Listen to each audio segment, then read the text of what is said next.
Mažos rankos griebė, šviečiantį stiklą. Nuo pat mažens jie matuša, tikrovė tikra. Auga prie ekranų, kur spalvos dirbtinės švyti. Pamiršo vaikai, ką reiškia lauke bėgioti ir klysti. Namo statymai iš kėdžių ir paklodžių, slėpynės gaudynės neliko šitų žodžių. Jų vaikystė ištirpo virtualiam sraute. Sėdi kambarį, bet siela kažkur toli tinkle. O mes darydavom lankus iš medžio šakų. Lapai nuo medžių mums atstojo pinigus. Žiemą nuo kalnų ant kapoto ar padangų lėkėm greitai, o dabar jaunimas tik skaitmeniniai veikėjai. TikTokas, ir ekranų ramybė, kur dingo ta tikra laukinė vaikystė.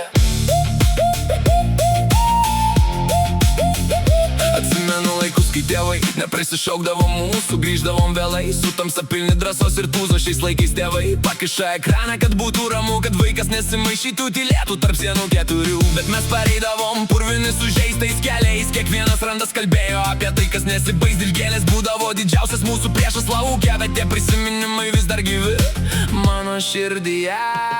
Nes mes darydavom lankus iš medžio šakų.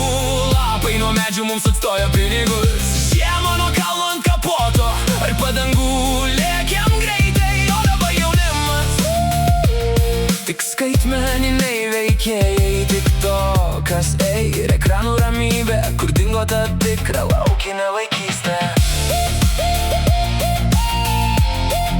Laukinė vaikystė. Draugai per gyvenimą keičiasi, nublanksta veidai, bet tie lauko žaidimai lieka atminti amžinai. Telefonų žaidimai nepalieka randų, bet nepalieka ir šiltų tikrų prisiminimų. Jie gyvena profiliuos, kur viskas idealu, o mes gyvenam čia ir dabar, su tikru skausmu ir džiaugsmu. Mes darydavom lankus iš medžio šakų. Lapai nuo medžių mums atstojo pinigus. Žiemą nuo kalno ant kapoto ar padangų lėkėm greitai, o dabar vaikai tik skaitmeniniai veikėjai. TikTokas, ir ekranų ramybė, atsibuskit vaikai, pajuskit, kas yra gyvybė.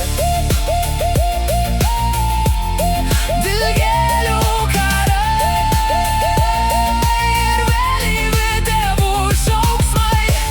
Ekranai užgęsta, bet prisiminimai lieka. Tikri prisiminimai lieka.